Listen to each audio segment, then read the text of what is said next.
Matt Ryan here, and before we get started with this awesome A7FL podcast, we want to remind you, yes, you, that you can invest in the A7FL. That's right, you have just about a month left to invest in the American Sevens Football League on Start Engine. For more information on how you can get started and different ways that you can invest in the future of football, go to startengine.com/A7FL. That again is startengine.com/A7FL. Now enjoy this A7FL podcast.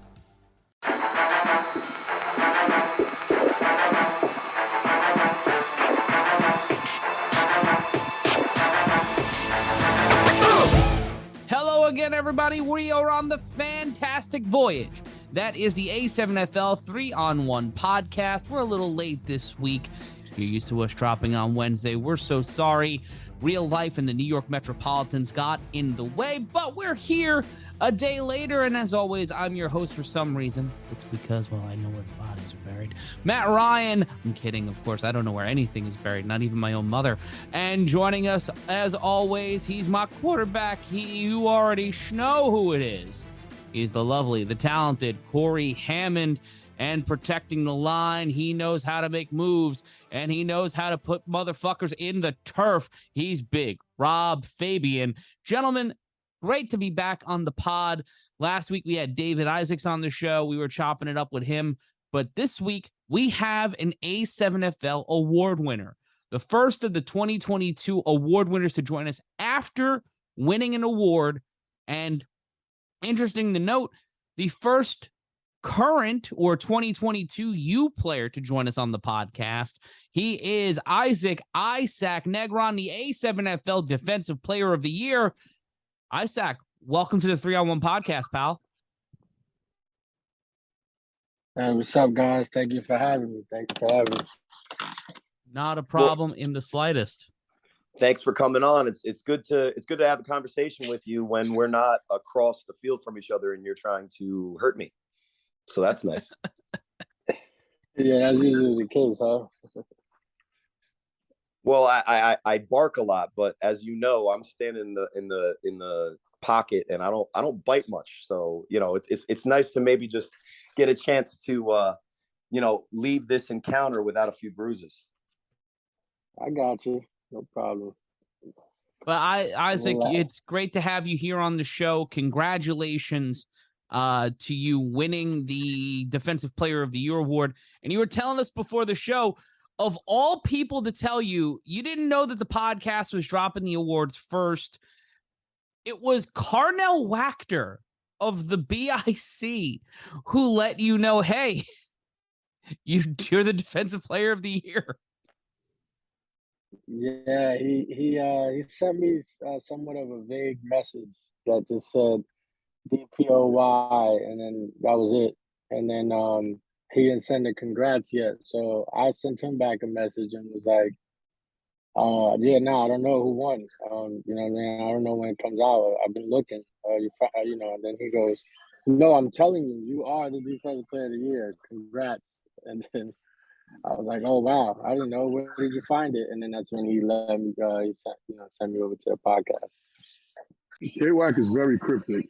Just in case people didn't know, K-Wack is very cryptic and really, really funny. A really funny guy once you get to know him. And he wonders a lot. He's always wondering. And he's asking that question. He's asking why people did it. And I really don't understand. You know, I think he's like the great thinkers like Descartes and Kant. You know, why you do that? Why did you do that? Is the way you pronounce what K-Wack is? No, I'm not. No, he is Kantian. Oh, no, I've okey-doked myself. But the camaraderie of the A7FL is a really interesting thing. You guys have been playing against each other, three gentlemen on the call with me, for nearly, if not over a decade, from Town Beef into the A7FL. And I think rarely, with the exception of Rob and Isaac, never really played on the... Rob and Corey played together. Rob and Isaac played together. I don't think all three of you, or you and Isaac, Corey, have ever played together. But there's this camaraderie there. There's this friendship there. to where Karnak, K-Wack was against you in the championship game, lining up against you in the biggest game of the season, and he's still giving you your props and your flowers after an amazing 2022 season.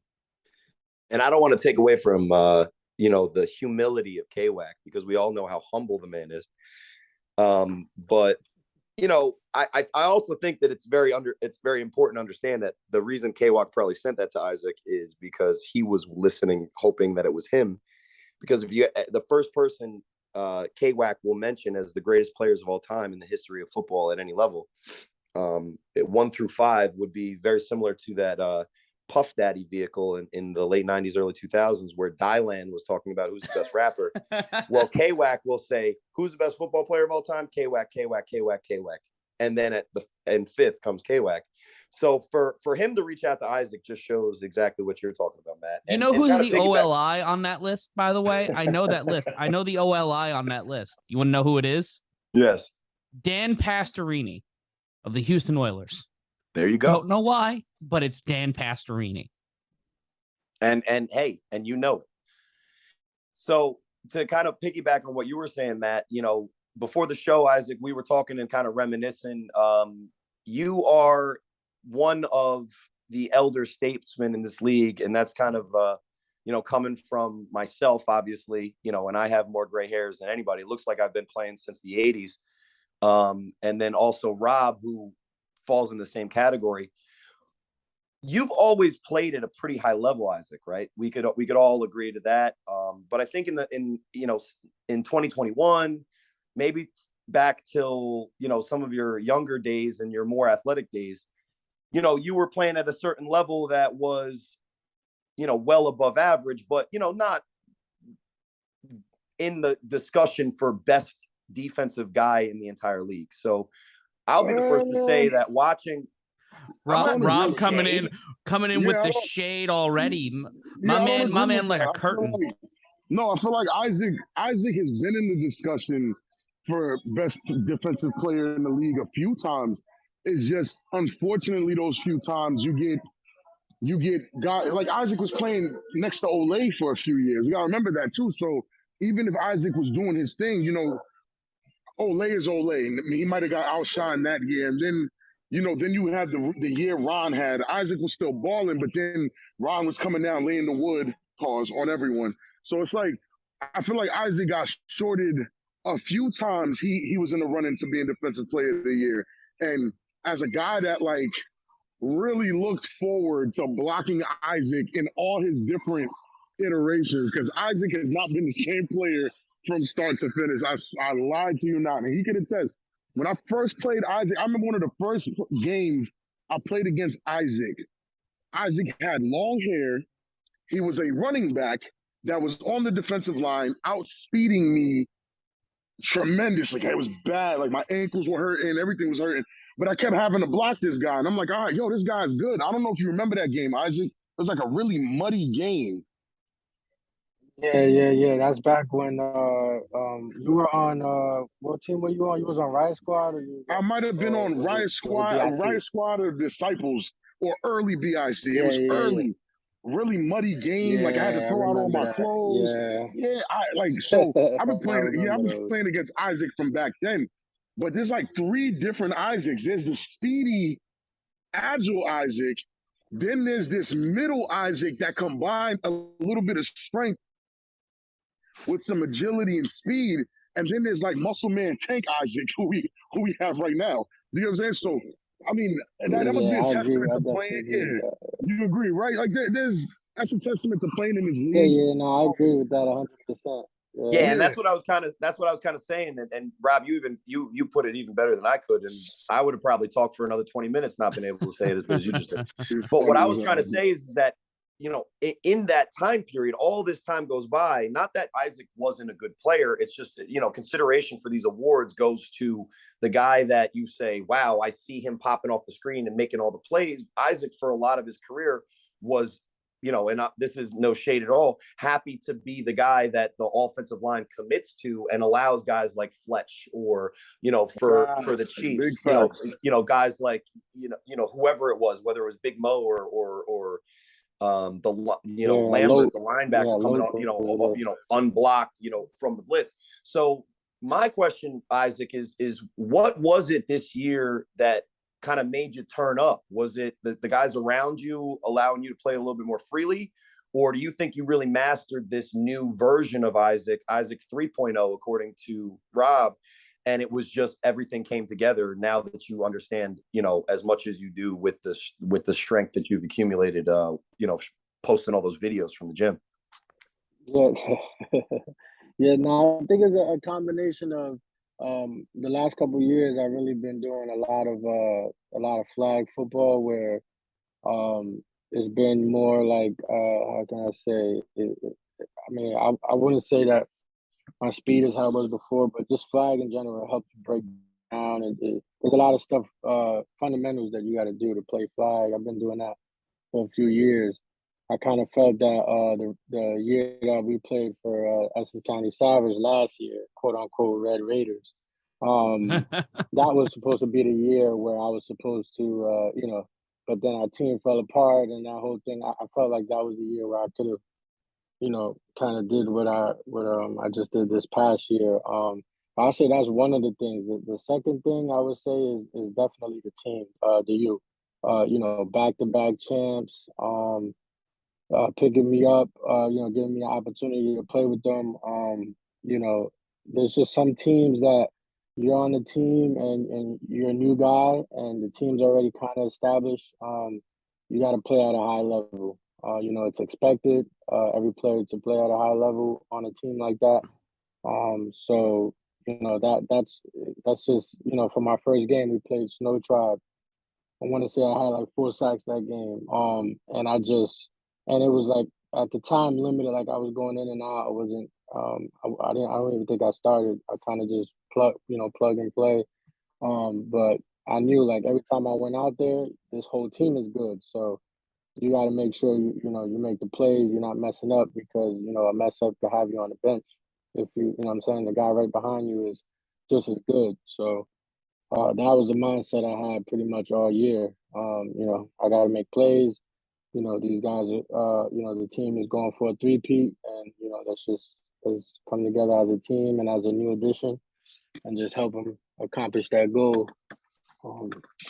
Unfortunately, as we all unfortunately were watching, if we were rooting for you, you do have a chip, so you're not like me still. But it didn't necessarily work out this year with the U. Now, obviously, we can't just lay the feet at any specific member of the U. Some might blame the offensive line, even though I think that's overstated. Some might say that the secondary was giving up plays that they usually don't. But in your view, from your eyes on the sideline, your ears, hearing the things that are said in these huddles, what do you think it was that gave BIC the edge in those games? Because we all watched them, and although at times it felt like BIC did have control of those games, they all ended in less than like 3 or 4 points. So what do you think was the difference, and what do you think as far as you can tell from as a member and also as an outsider's perspective with a lot of experience in this league, what do you think was the shift from last year 2021 being the U's year to this year it being BIC's beating you guys unfortunately 3 times? I would say, you said it. You said it was overstated. I think it's the number one issue we had. It was definitely the offensive line. I tried to pull Rob from the booth a couple times so he could take his jersey out. He could take his jersey out his trunk. But he snitched on you guys and said that you guys were asking. Yeah. Well, then why didn't the defensive player of the year step in and start blocking? I see you in some of those flag clips. You got a good drop step. I ain't gonna lie. Yeah, no. It was in the plans at first. I think I played the first time I got an offensive line, a couple snaps was against the Gators, which actually turned out to be a better defensive game for me. I think it was probably my best game of the year. From all standpoints, video, whatever. But I did a couple snaps, man, and they put me against Who's that from the Gators? He lost all the way. He's gonna be mad. I can't think of Nick it. Mays, Mean Machine. Nick, yeah, yeah, Nick Mays, man. I had to block Nick Mays, and then Huff has his little hurry up. Pretty much, I didn't practice any offense, but whenever like I wasn't in the before the games, I'm not doing anything offensively. So that whole rush into the line and just really pretty much just signals he's giving out. I don't know what's going on. Nick Yeah, Mays it's just lifted me off my feet like twice, back to back plays, and I was like, yeah, I'm going back to defensive line. I was like, yeah, this not. I was like, nah, this is not it. I don't get, I'm not used to this. I'm not. yeah, And it's just easier. It's just easier to call Rob, right, and just have him do. Yeah, no, man. We need, the bottom line was offensive line, man. The offensive line could block. Even with the great players that BIC added, obviously variety, the linebacker as well. All the new guys that they got, they just we didn't have a protection for Huff, man. Huff can make a lot of the plays that he did make against BIC or any other team where we were in close games. He was under duress. He was under pressure. He just magic. Some of them was just to me magic. He's just throwing, getting taken down and throwing a touchdown at the same time. It's just, and even the teams that we played that weren't as good, got pressure on him. Got him sacked. These are things that didn't happen in 2021. 2022 told a different story. So yeah, even when we played teams that weren't as good, they were getting to him. So I think collectively as a group, the entire team will kind of agree with me saying that the offensive line was pretty much what, You know how bad that makes me feel. Like that is completely my fault. Like you understand from where I'm sitting, I'm really the only offensive lineman that left. Like I'm the only one that left, and the line can't go from. And again, we saw it happen, but for the line to go from what we did in 2021 to what happened in 2022, like I'm not gonna lie, in that announcing booth as I'm watching Huff run for his life on a few plays, I did feel a little guilty. I felt bad. I'm not gonna lie. Well, it's also you should. And I'm not going to try to guilt you, Rob, but you kind of do. But yeah, when you look at how the defenses in the A7FL, when you got so much faster with variety on the BIC, what you saw coming out of Florida, and we'll be talking about Florida. We've got a guest from Florida joining us in just a few moments, and you saw the speed in Nevada and California. Seth Chambers in Kentucky completely just beating off of the break. It's like watching a puck drop in hockey. It just moves so quick now that it's got to be so much harder. But the faster defenses have to be great for you, Isaac, because now they don't know where the fuck to look on the offensive line, because the U defense already was quick and powerful. But now these offensive lines don't know what speed any play on any drive is going to be across the league. And that has to be a huge competitive advantage for defenses. Yeah, no, definitely. I definitely agree. The game and the game and let's just say in other levels, NFL, whatever, the game is just changing everywhere. And A7FL is no different. The game has definitely changed. The speed, obviously, like you said, you got the Florida guys. They played a team like Rare Breed that's pretty good, and that guy was just making their good defensive line look not so good. I was actually gonna not lift any weights, maybe hit the treadmill all week if we had to play them rather than Rare Breed, because I was like, I might not be able to play that game. That guy is way too fast. Lamar Jackson-ish, that guy from over there. But yeah, no, I agree. The game has definitely changed in all aspects, but speed is definitely the main thing. Speaking of change, Isaac, I don't know, I don't know how things have been treating you, But You after better not the be trying to 2020, recruit them. You better not be trying to recruit them. You better not be trying to recruit them. I'm just saying. so I mean, Isaac, before the show, we spoke. hey, man. I'm Yeah. sorry. I mean, like you said earlier, you were trying to talk to and play with Big Rob last year, and he was kind of like giving you the cold shoulder because of all those fast defensive linemen we're talking about. No, I'm just joking, Rob.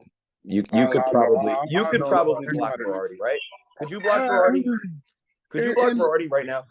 Right now, fuck no. All right. Anyway, I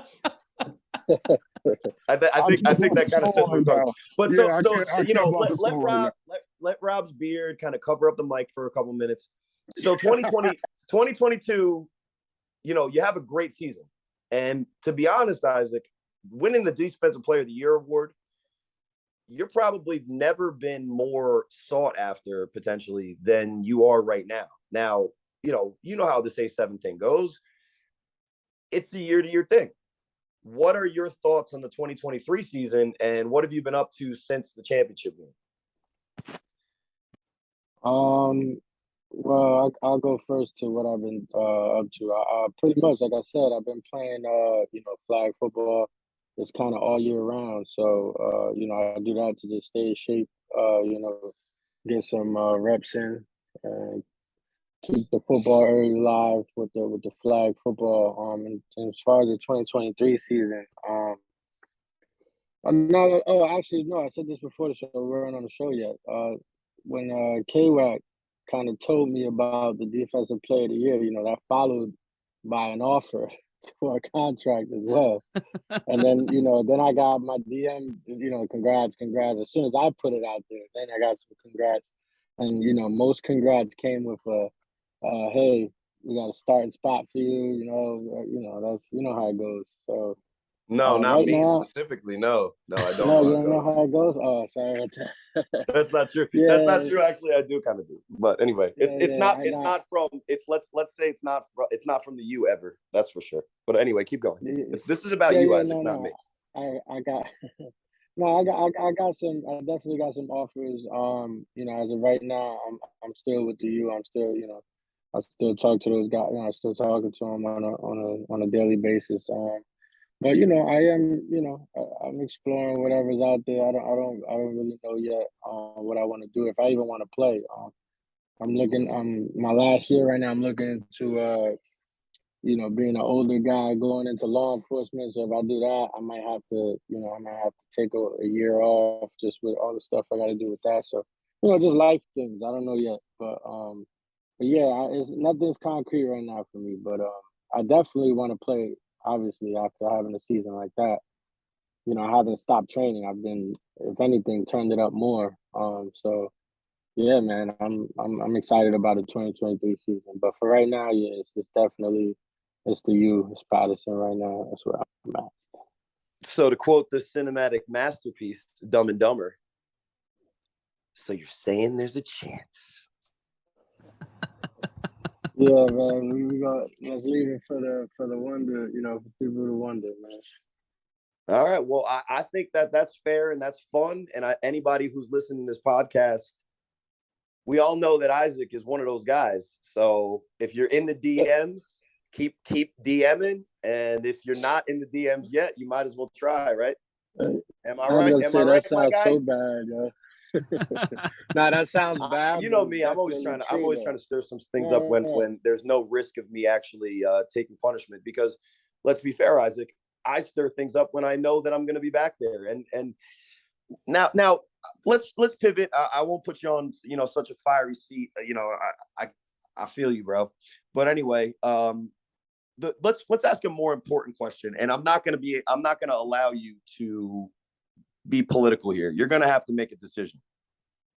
So for everybody listening at home, Isaac, I'm sure you already know, but if you're interested in A7FL merch, visit tinyurl.com/A7FL merch. That's tinyurl/A7FL merch. And Matt will do a little break in this podcast, and he'll do a much better job than me because it's pre-recorded, and he's got that better salesman voice. Oh, stop it. But Isaac, have to make a choice. thick boy season shirt, Huss Huss, or I'll try? I cannot. Like, I'm not even gonna repeat the first one. I just don't feel good saying that. Okay, so I'm gonna you're go with not the going to Huss get, Huss. and just to repeat it for you, you're not going to be ever seen wearing a thick boy season shirt on the sidelines during A7FL games. They're very comfortable. I will say they're comfortable. And some of the people that have bought them, Isaac, have bought them for their significant others to wear, you know, in representation of them. And unfortunately, I'm down to 212. So I'm almost out of that running. But so if it's not the thick boy season, you don't have to say it. Then it's Huss Huss or I'll try. And I know where you're going to go because there's a clear cut choice here. Yeah, no, I'm going Huss Huss. I like that. There we go. All right. So, So you know the vibes. Big Rob is always winning, baby. And the crazy part is, not only is it Huss Huss, but I'm a thick boy. Pause. But you know what I'm saying? I win either way. Yeah. except for the fantasy draft, which I got 87% of the Twitter vote. Rob. Oh Thank my you. God. You already know, right? Right, Isaac? Yo, stop. Yeah. So who's your favorite quarterback to line up against in the A7FL? You can go back as far as you want. But when you see this guy, you're lining up against him, you're like, I'm gonna have some fun today. Okay. So someone that I know I'm gonna most likely I don't know, whatever's fun for you, bro. Okay, no, I'll go two ways. The most challenging was obviously me when I wasn't on the U, and going against Huff was bad, man. That was bad. On the Red Raiders, my God, that was bad. That was my debut bad, game. man. That was my debut game that season. He was smiling at us and running by us. It was, yeah, like, mid-play, he was smiling to the crowd. Like I would say if I had to pick one from now, I would say Huff. Let's just say that whole Red Raiders thing was just a mistake. But okay, Huff. Okay, so Huff, obviously Sterry, I'm just naming the guys that are, just challenging to get to. I'll say nobody Huff, wants the challenging ones. That's like if you asked me what defense do you want to go against, and I would never say the U, right? So anyway, let's go past that. Who's the quarterback that when you look at the schedule like week 0 and you're like, who am I playing? Oh, there he is. Who's that guy?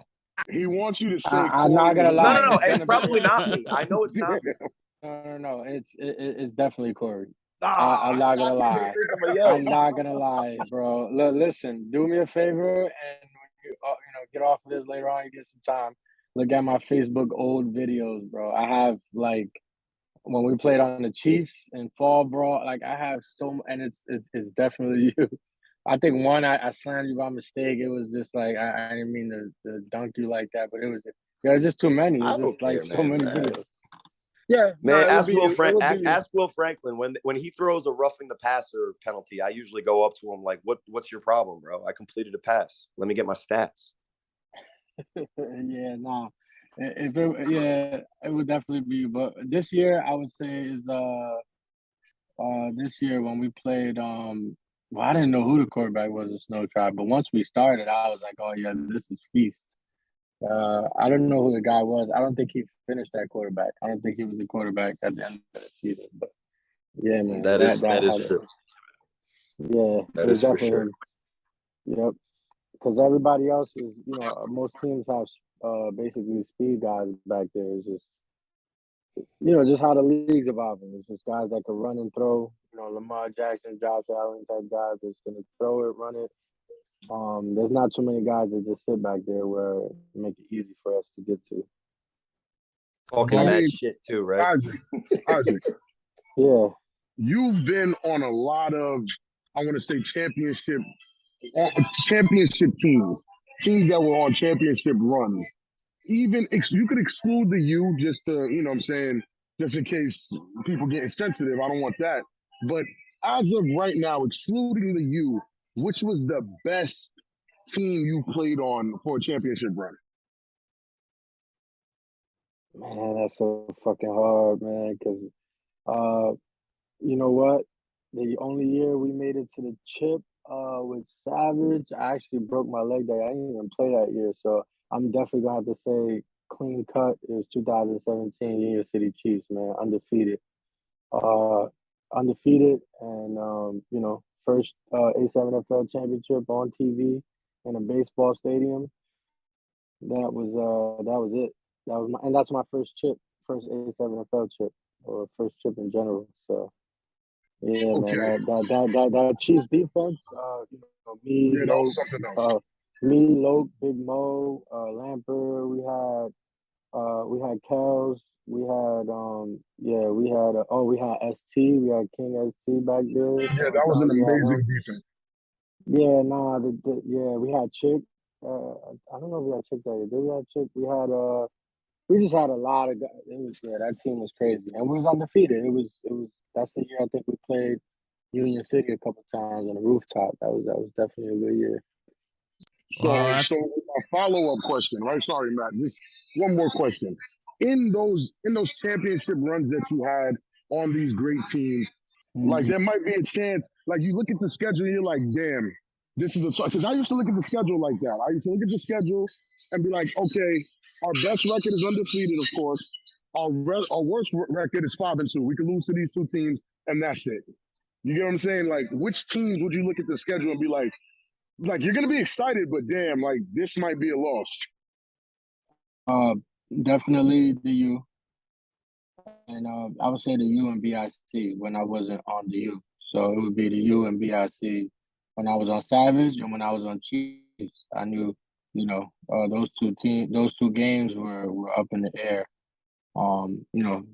Potential losses. Just when we started playing, they had what you guys had Nemeth, guys had Verges, all that. That's when like BIC started going, Right. in the right direction. Those teams. So yeah, I would say BIC and the U were definitely the main ones. I don't think B more at the time where they're at now in terms of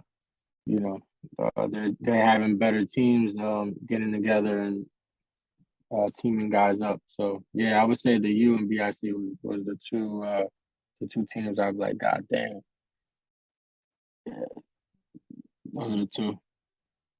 Well, Isaac, that's a great way to leave off here. Thank you so much for joining us here. Excited to see where you land if you are locked in with the U. Try to go for another championship in Patterson, or Corey Hammond finally entices you to come know the difference over there in Rahway.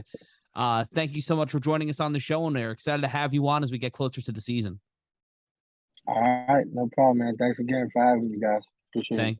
Thank you, my friend. And that's me doing my sports radio guy impression, because we have another guest on the program this week, and we're going down to Florida. Someone hopefully doing okay with Hurricane Ian going on right now, Hurricane Ian down in Florida. And we're hope everybody in our A7FL family, fans, friends, players, executives, everybody who's being affected by this hurricane now are doing well and are safe. Hopefully you guys are able to find some shelter, be safe.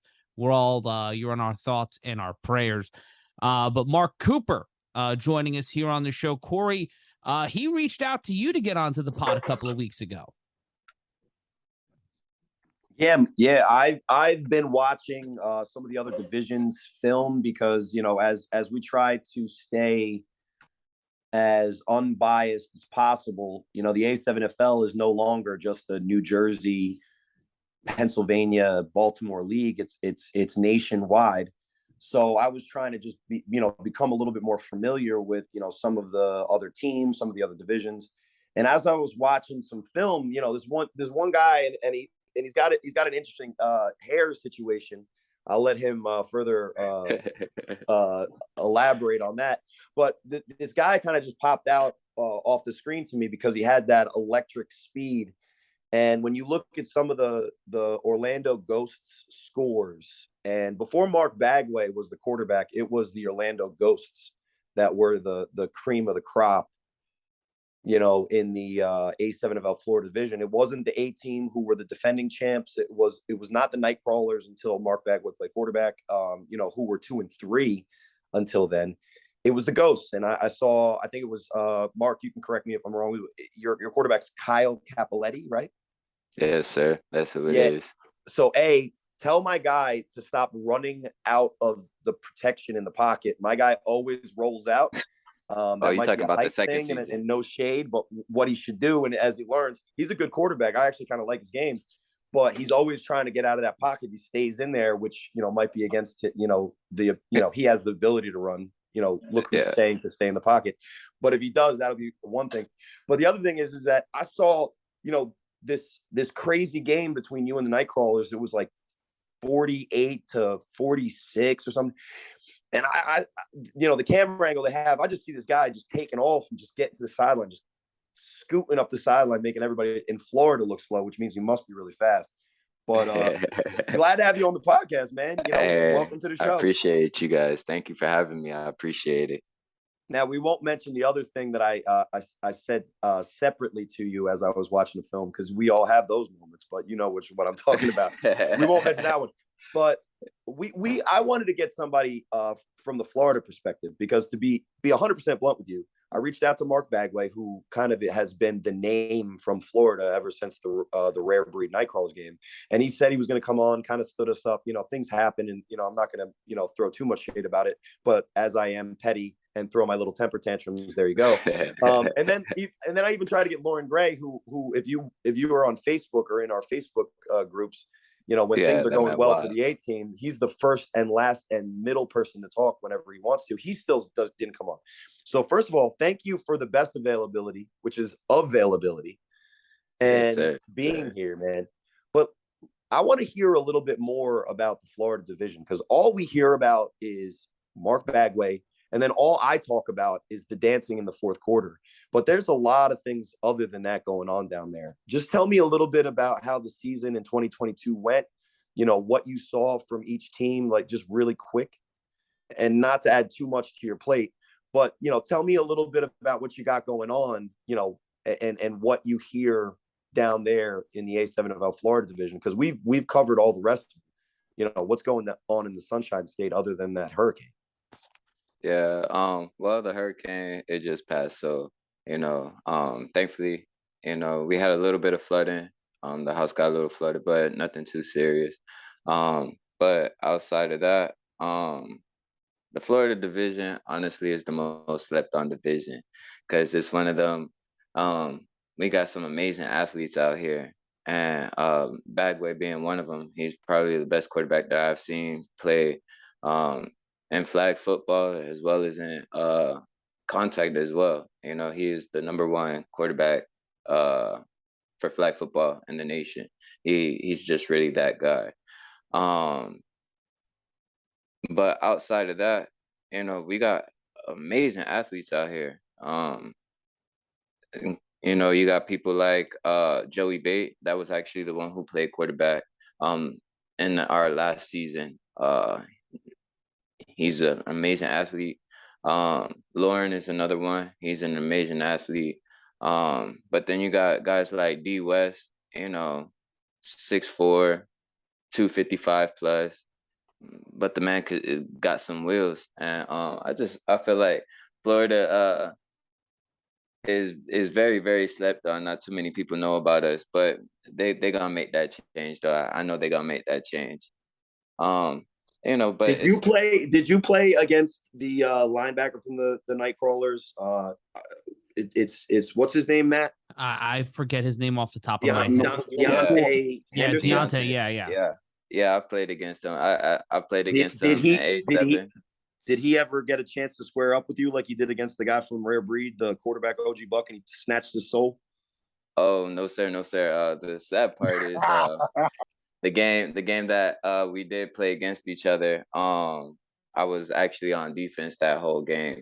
I really didn't. Yeah, it was our championship game, so I didn't really get to see him that much on offense.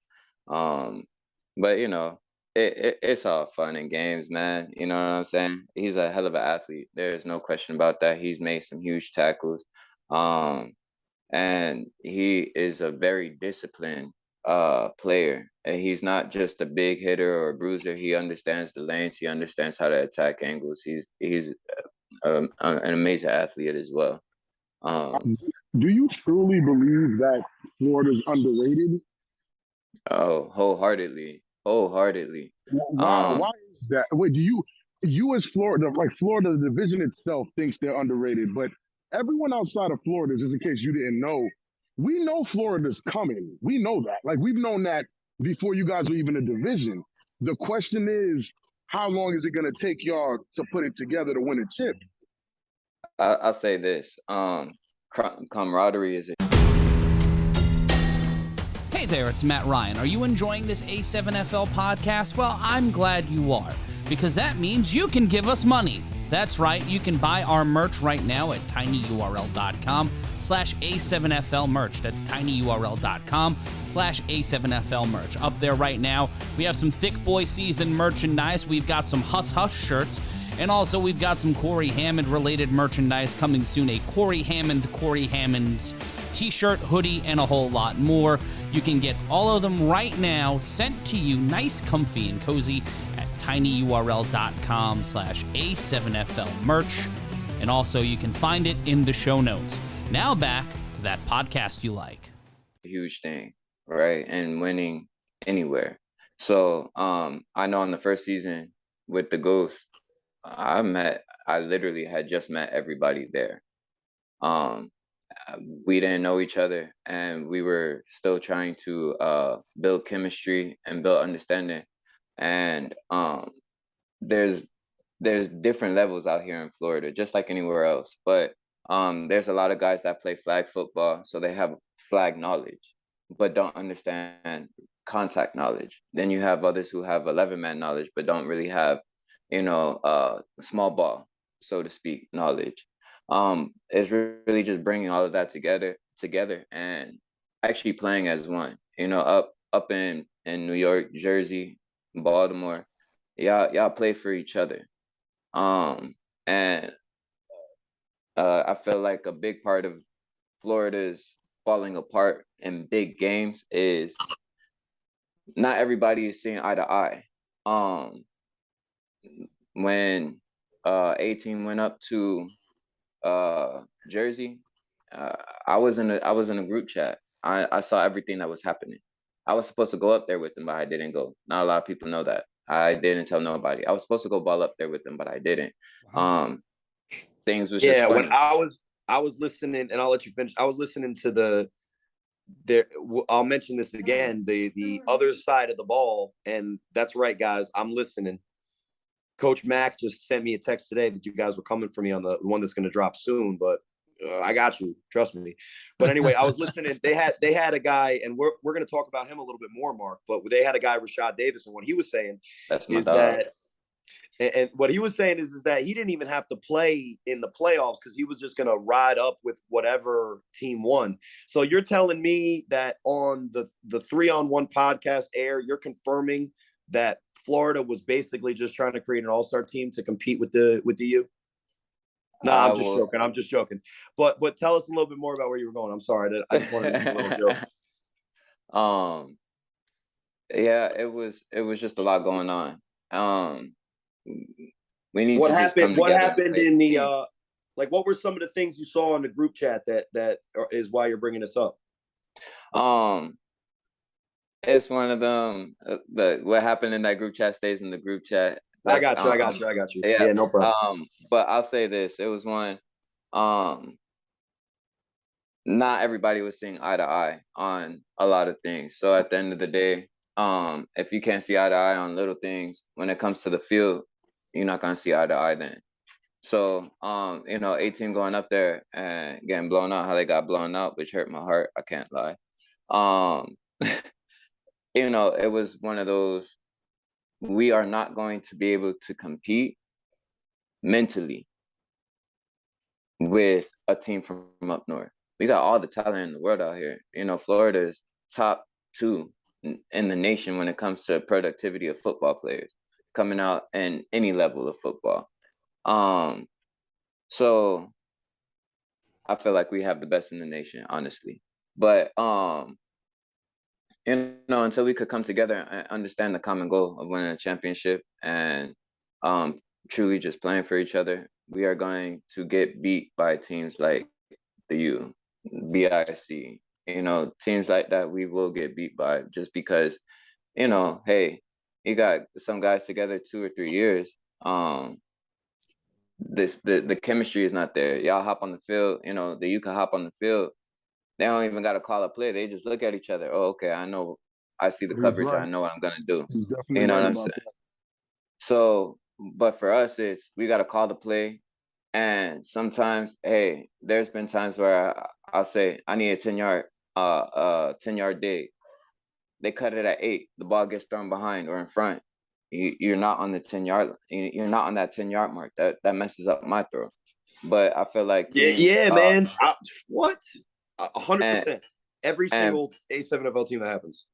Yeah. So it's little things like that where, if we could get all that together, we are going to be a team or a league that not a lot of people want to face. Well, Florida would not be a league that a lot of people want to face. But it's everybody's growing. See, like the Night Crawlers, Deontay, all them boys, Keys, Bagway, all them boys, they've been playing since damn near Pop Warner together. You know what I'm saying? So when they came to the team, when they came to the Night Crawlers, there were 7 of them. When they came to the Night Crawlers, that's one of them. They just look at each other. They already know what they're gonna do. They don't have to talk about it. They don't have to be. They already know each other in and out. And so now they go out there. Oh, I see the coverage. I'm throwing it here. Go get it. And that's the huge advantage that the Night Crawlers had over a team like the Orlando Ghosts, where we had, second-year players returning.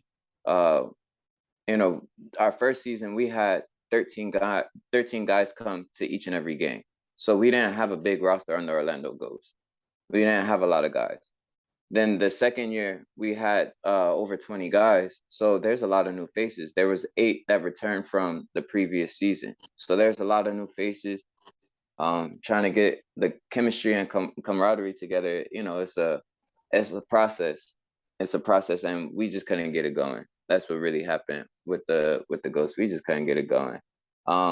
We looked good throughout the season, but then championship game came, and I don't know. I hear you, man. Trust me, I don't have any we went chips. away from the game plan. Yeah, we went away from the game plan. We just didn't execute, and at the end of the day, we let our emotions get the best of us in that game, and it's something that it's a learning curve, something to grow from. But I'm definitely proud of all the guys on that team, and something to hold that hat on. We fought until the end. I know I'm the type of player I don't give a shit what the scoreboard say. Unless that whistle blows, it's 110 miles an hour the whole game. From the first whistle to the last whistle, I don't care what the scoreboard say. We gonna fight until the very end. So that's how most of the guys that's how the guys were on the team. So I could respect them for it. Well, we're talking a lot about Florida, and I mentioned Rashad Davis, which is a great way, I think, to kind of segue. And Yes, you know where I'm going, Mark. I know. Rashad Davis is the one that scored those kick returns. Or Yeah. he got and he was the one that I think it was the U, right? And they snatched his pants and scored on that one, right? Pants off. He ran his ass off, literally. So yeah, that's him. So Rashad was actually on the other side of the ball, the Vegas version, the Aldi's brand 3-on-1. No offense, guys, love you. Oh man. So Rashad Davis was on there, and talk your shit, bro. As a guy who uses a podcast to talk a little bit of shit, I must applaud for reasons you can't hear it. But Rashad, well done, man.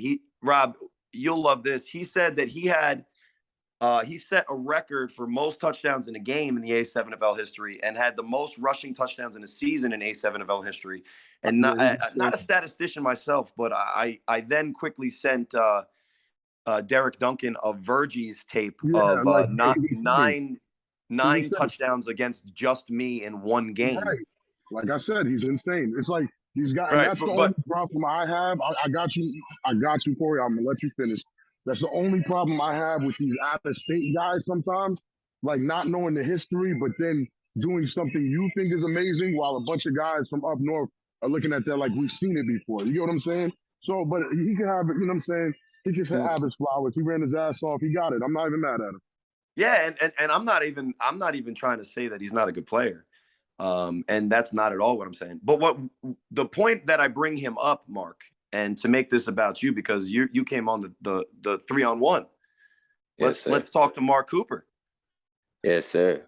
One of the things he was saying, it mirrored a lot of what you were saying about the Florida teams, how the camaraderie is not there, the brotherhood, the chemistry, feeling like this is a family as opposed to just some guys were showing up to the field and literally fighting for our lives against another team. Maybe not literally. I have to. I am stuck back there. But you guys are much faster, so it's not literally. But that was the common theme that I heard from him. And then he had an announcement on that podcast. So to maybe upstage both Rashad, unfortunately, and our little brothers over there 3 time zones away. Mark, what you got going on? Yes, sir. So like how you said, Rashad made a big announcement. And honestly, he hit me up and he talked to me. And so this year or not this year, but 2023 spring ball, I will be in Vegas playing for the Insomniacs along with Rashad.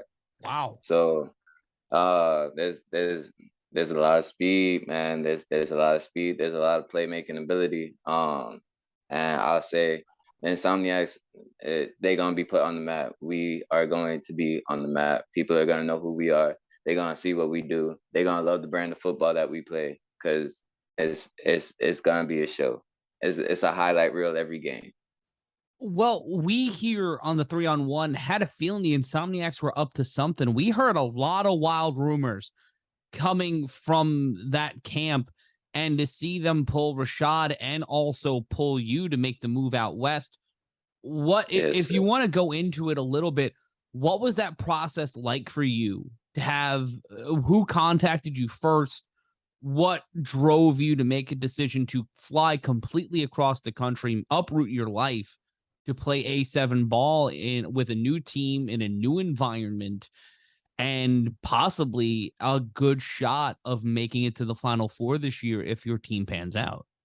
Yes, sir. Rashad was actually the first one to hit me up. And then he had put me in contact with Derek, and then from there with Coach. And it's one of those. It's a great opportunity. You know what I'm saying? It's a great opportunity. Look, football, I live it, I breathe it. Like, this is my life. You know what I'm saying? So, heading out west is a big advantage for myself in terms of media, marketing, things like that. You know, Florida, that's going back to Florida. You know, we got some coverage, but we really didn't get too much coverage. But going out west, I feel is a great business move for myself. And they hit him with the socials, bro. Hit him with the socials. Yeah, follow me on IG, Wild Can Ball. Facebook is Wild Can Ball as well.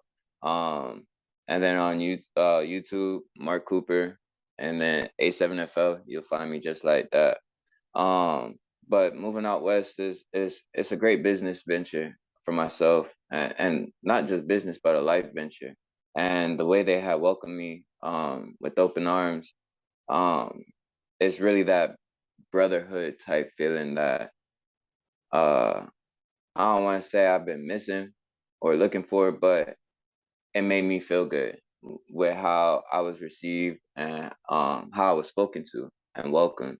And it made me feel real good. And then on top of that, you know, the the business side of things, it was definitely a big step up from Florida. So it was just it's that time, you know.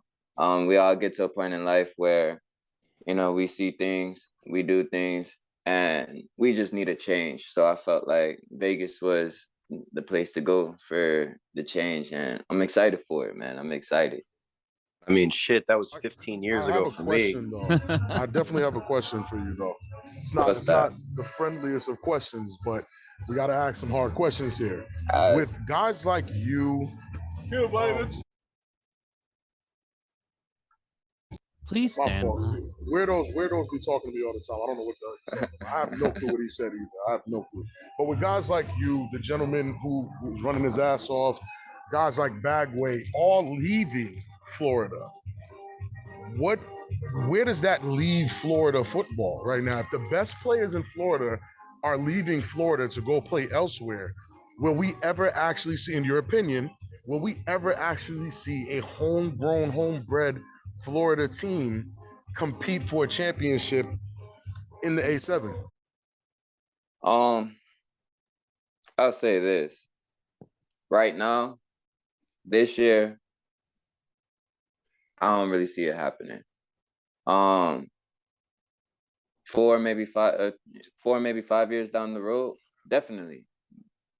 Florida is filled with athletes, man. Florida is really like that when it comes to football. There's a lot of guys that still don't know about A7 here in Florida. As many that do know, don't know.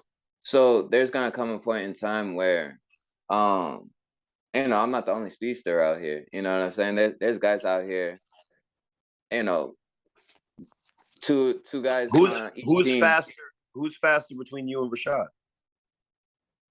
Oh man, we got a race. You gotta find when you find out. We will have to race. When you find out, you text me, and if I don't get a text from you, you know, about February 15th ish, I'm gonna just assume Rashad. I'll say this: I won't back down from no challenges, and you know what? A friendly competition is always something that will elevate the team and elevate our gameplay. So I'm definitely gonna get back to you. As a matter of fact, I'm gonna tell Rashad right now. Get out there, we racing, fam. So when you hear this, just know. Text him when so when the Snow Tribe go and play the Force, and if you want, you know, Insomniacs, you should get like Pac-Man Jones, and you get everybody off the Force. Want to bring the A7FL to your town? Well, you're in luck. Between now and October 1st, we are still taking applications to buy a division in the American Sevens Football League. Join Columbus for our 2023 season now. For more information on it, go to a7fl.com/owners. That's a7fl.com/owners. Get your piece of the future of football and bring us to your town. So that when I go there, it's an easy dub, and I could just enjoy the Nevada. You guys steered me wrong, guys. I was re-listening to the podcast, and I was saying Nevada, and you were like, yeah, that's fine, Corey. It's Nevada. I'm an idiot. Anyway, let's go against me. I got an accent. I'm gonna say Nevada till I die, bro. I got an accent. They got to deal with it. I'm trying to tell you. So when I go out there with the Snow Tribe rematch, I'm coming out there. I'm telling Rashad we're gonna race too. Now I'm gonna get a 15 to 20 yard head start on the 40, but we're racing. That competition is what we're about in this A7FL. Yes, sir.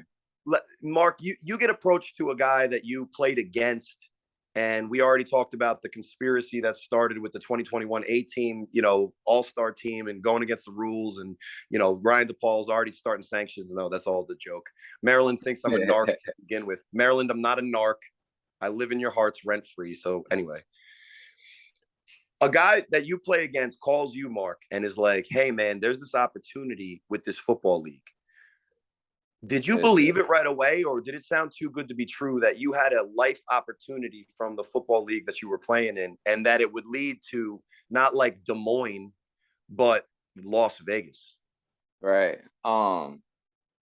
it was one of them. Me and Rashad, believe it or not, we've actually had a friendship ever since we played each other. It was one of those game respect game. I respected what he did, and he respected what I did.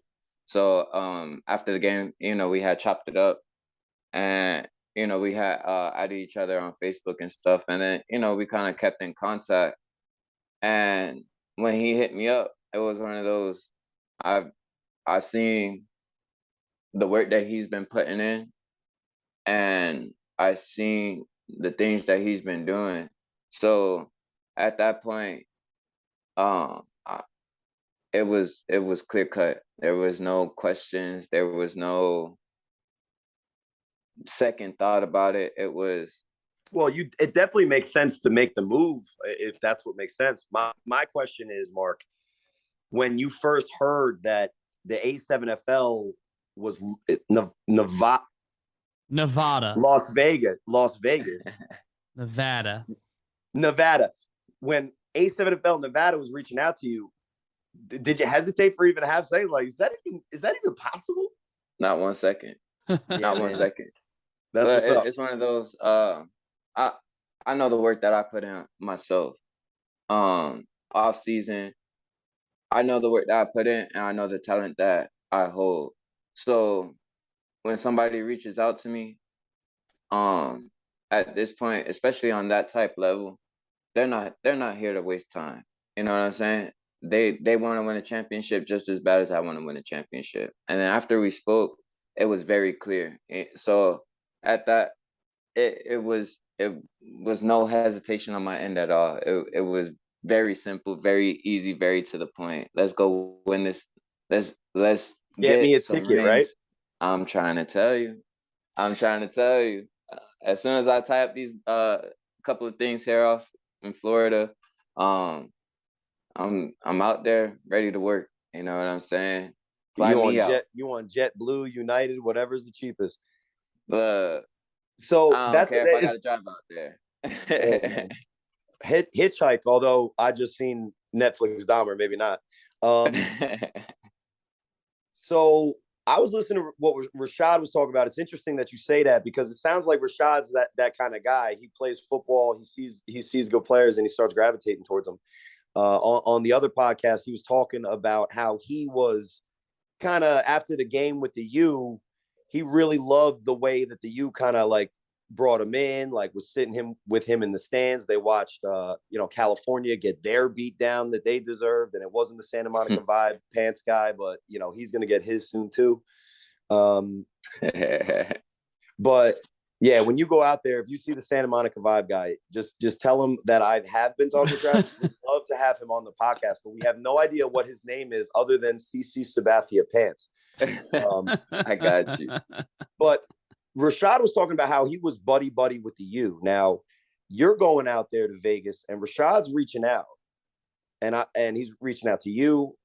I've heard he's reached out to others. Is there anything that you know about some of the other people, and could it be somebody maybe on the U, a team that just was in the championship, also making a similar move out west? I only know what I'm doing. Fair enough. I only know what I'm doing. That's it. Look, in due time, if anybody's popping up, I'm pretty sure y'all gonna hear about it. So if you guys would be the first ones to know, I'm sure. But I can only say what I'm doing at this point. And that's fair, man. That's totally fair. And yes, sir. It's interesting because this is the first real season of cross-pollination in the league. And what you were talking about before, Mark, in terms of the Florida teams being, for the most part, what feels like hired guns. They're kind of mercenaries, with the exception of the Nightcrawlers, who came in as an entire half a team already. Do you think that this mass migration, like you and Rashad heading out to Vegas, CP3 going to Baltimore, a lot of the other rumored moves that are lurking in the background, like the backroom conversations going on in the league.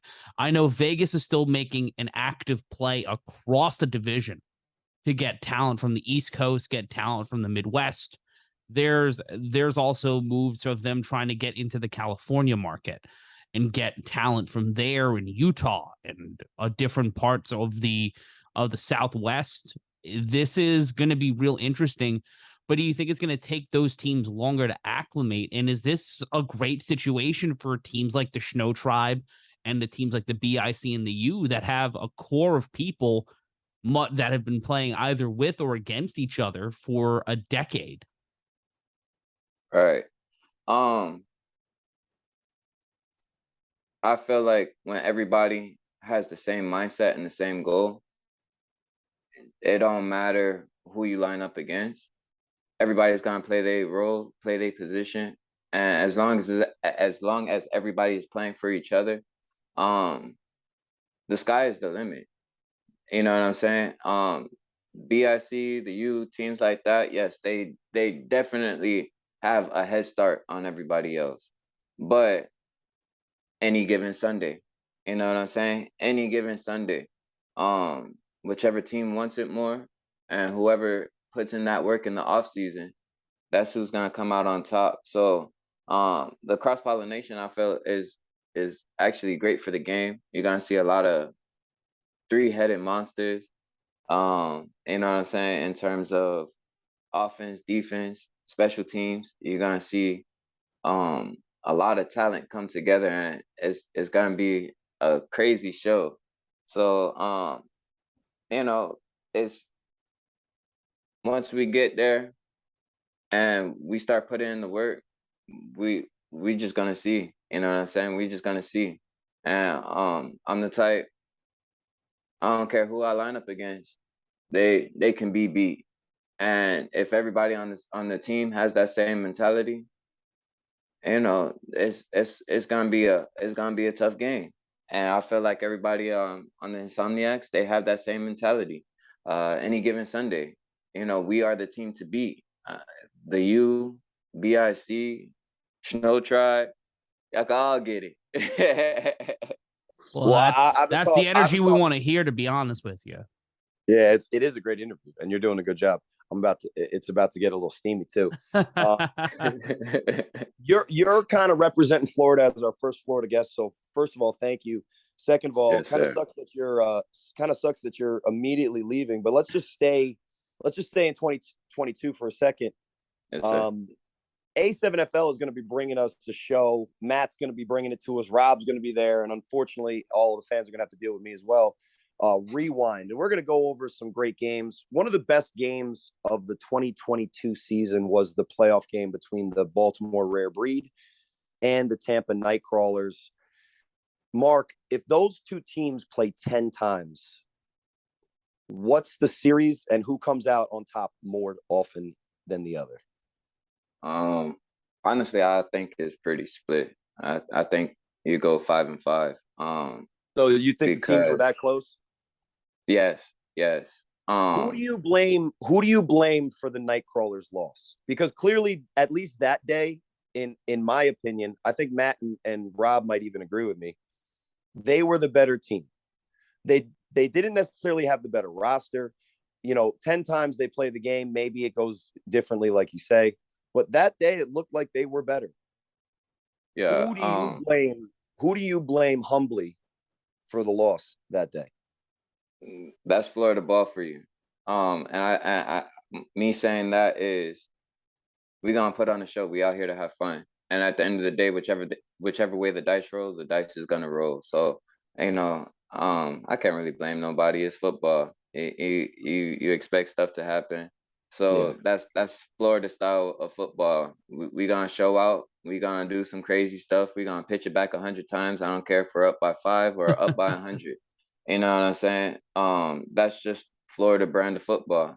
So you can't put no blame on nobody. They understood the assignment. They see where they fell short. You know what I'm saying?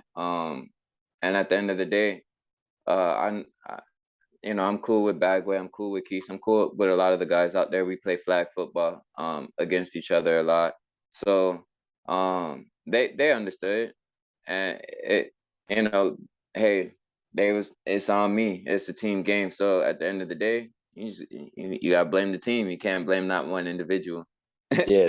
So I think what's great is that this entire interview, Mark, you've been talking about how the mindset that attracted you to Vegas, the type of camaraderie, the goal being very clear and obvious, is it sounds like it's in stark contrast to the at least year two culture of Florida in general. Because when I asked you who do you blame, you kind of were like, well, that's just Florida, man. We just out here to have fun. Now you're moving to a place where, and I talk to Derek Duncan, quite frequently actually, maybe more than I should be, because they're going to start ripping me on their podcast. I think so. we might not be talking as much, but it's clear that Vegas as a division, individual teams like the Force and the Insomniacs, they're about their business, and they're not in the A7FL to have fun and put on a show.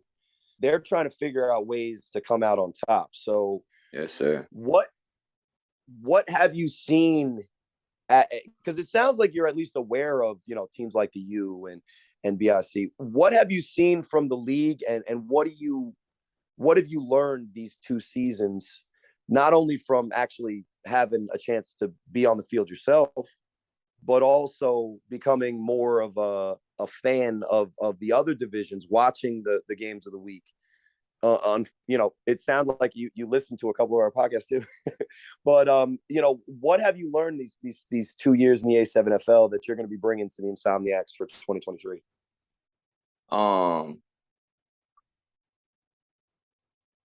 Balance, honestly, truly just balance in terms of a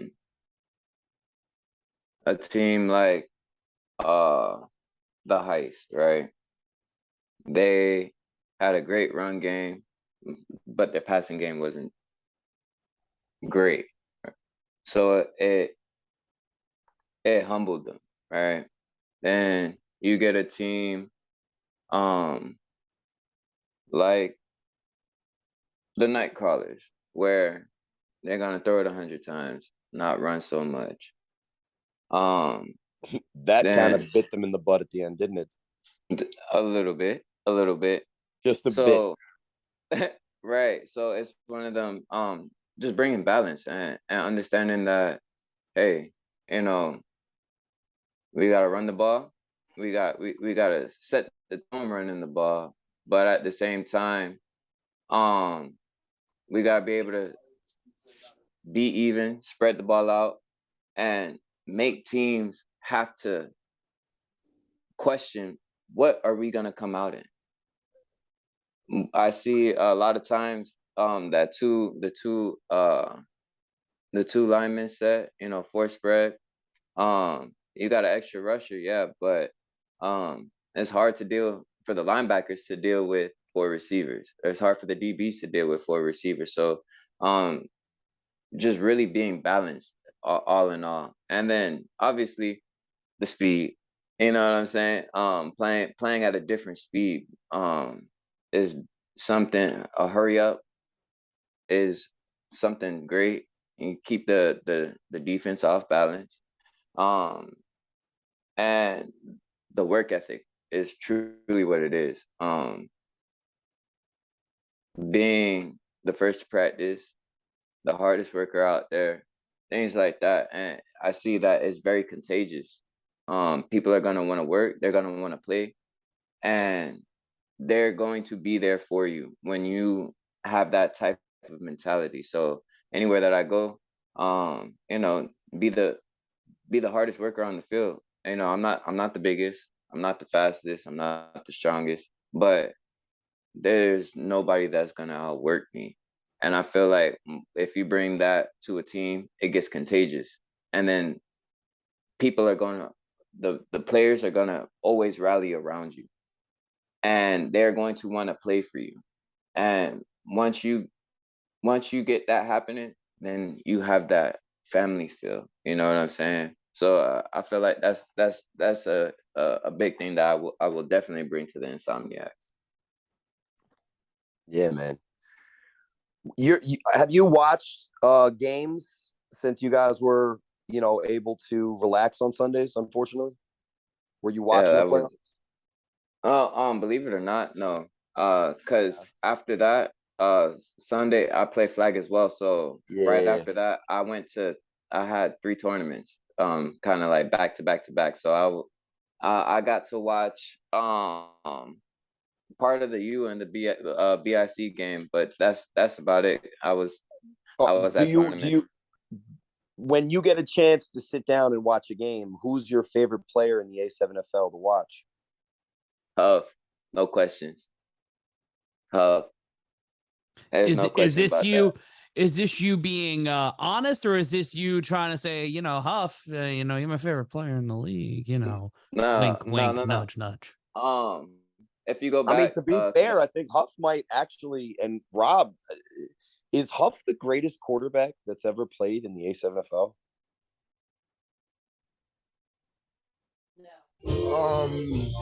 I usually get a lot of slack for this because it just depends on what you're looking for in a quarterback. But I mean, as far as the complete package, yeah, I got to say Huff. Huff is the best I've played with. Yeah, I mean, he's the complete package. in these chip counting days of sports, I think if you count chips, there's only there's only guys in the very distant history that even have as close to as many championships. But yeah, man, Right, Mark. right. I mean, Mark. Watching Huff, I say he's a magician because as a quarterback myself, I see some of the things he does, and it's just unthinkable that crazy. he can roll to his left, throw across his body, and dot somebody 65 yards down the field over coverage.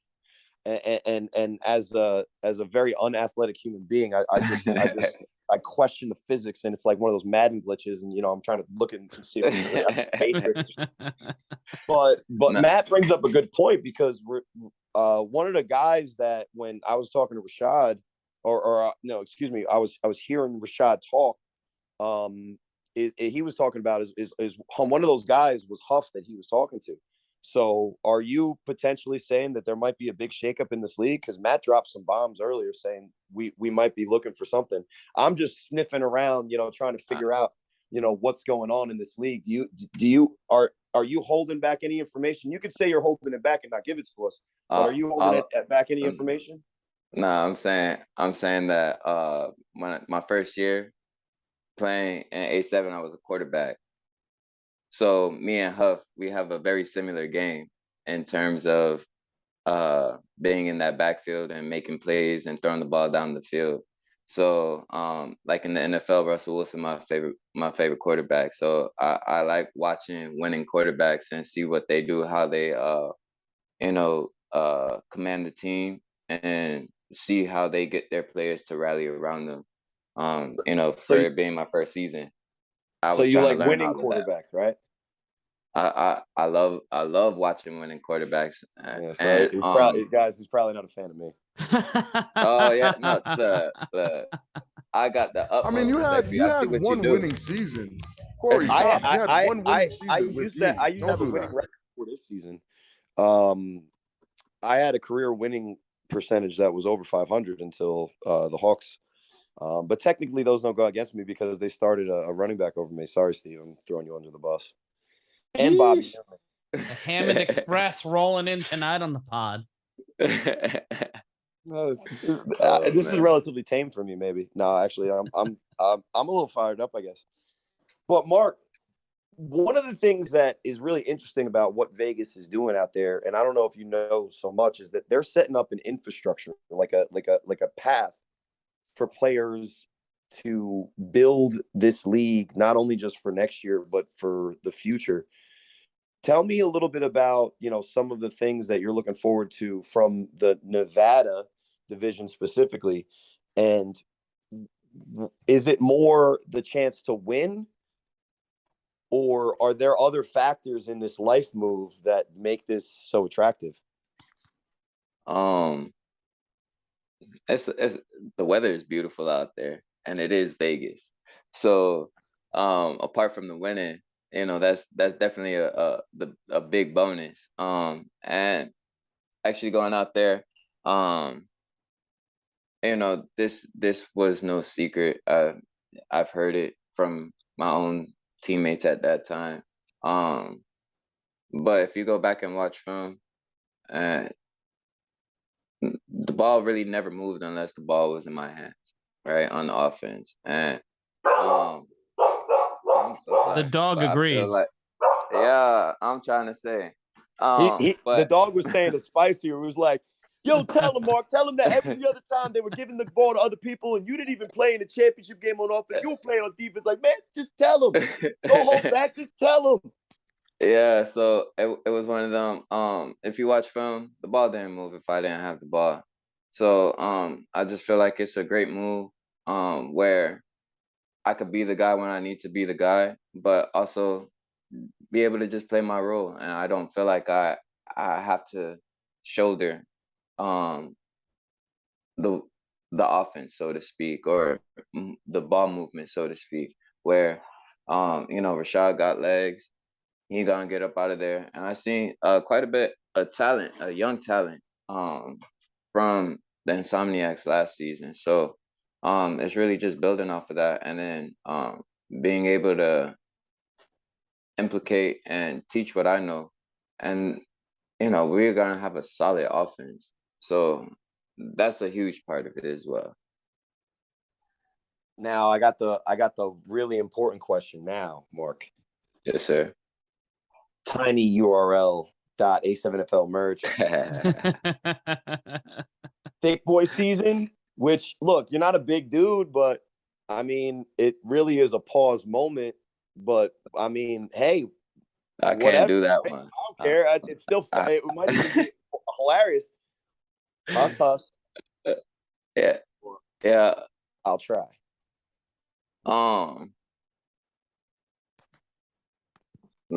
I can't do the first one. I'm too skinny for that. Hey, and I'm like Nike. I just do it. So huss. That's me taking off from the line and burning the DB. So we go huss. You feel me? You know the fucking vibes. You heard another one. That's another one. Listen, at this point, just crown me T's Tiny URL merch king. It's huss forever. You heard? Yes, sir. The forever humble Rob Fabian. I love it. But Mark, thank you so much. Mark, he's still salty that we couldn't do the face thing because of the soul barber resemblance. So he's just happy that I wasn't getting sued by Disney again. As a father of 4 kids watching Disney Plus all the time, I am never gonna not say that joke because it's so true. I got 4 kids myself. I understand. You've seen Soul then, right? Yes, I have. That's a great movie, by the way. Just like that. I just all right. A, like great movie, right? A, great movie. B, man, that barber is Rob Fabian. That's me for Rob, I'm looking a little wolfy. You want to give me a quick one? I said it on the show. No, I said it on the show. I showed my daughters the exact picture before the movie came out, and I have it on video. My daughter's saying, "That's Daddy. That's Daddy's nose." Like, they were dead serious too, and they were like only 2 and 3 at the time. So yeah. Hey, you know that movie Legends. It's the Guardians where it's like Jack Frost and everything. Well, the Jack Frost character has all white hair. My kids, when they watched that movie, they were like, "Look, it's Daddy." They really coming at that gray hair. That's insane. Oh, man. No, kids, this is salt and pepper. It's not all white. Well, Mark, thank you so much for joining us here on the podcast. Once again, you can find him in Las Vegas next season, but also on Instagram, Wild Can Ball. That is Instagram, Wild Can Ball. You can also find him on social media by searching Mark Cooper. Mark, thank you so much for joining us, and we're excited to see what you do in 2023 out west. Yes, sir. I appreciate y'all having me. Thank y'all. It's going to be a show. Oh, we can't wait. We're going to get the popcorn and watch from Mission Control. But that means this episode of the 3-on-1 has come to an end. Go to tinyurl.com/A7FL merch to buy the Huss I'll Try or Thick Boy Season t-shirts. And you can also find more information about the show and where to follow us on social media in the show notes. For Rob Fabian, Corey Hammond, and our guests Issac Negron and Mark Cooper, I'm Matt Ryan saying, as always, Don't be an asshole. I'll try.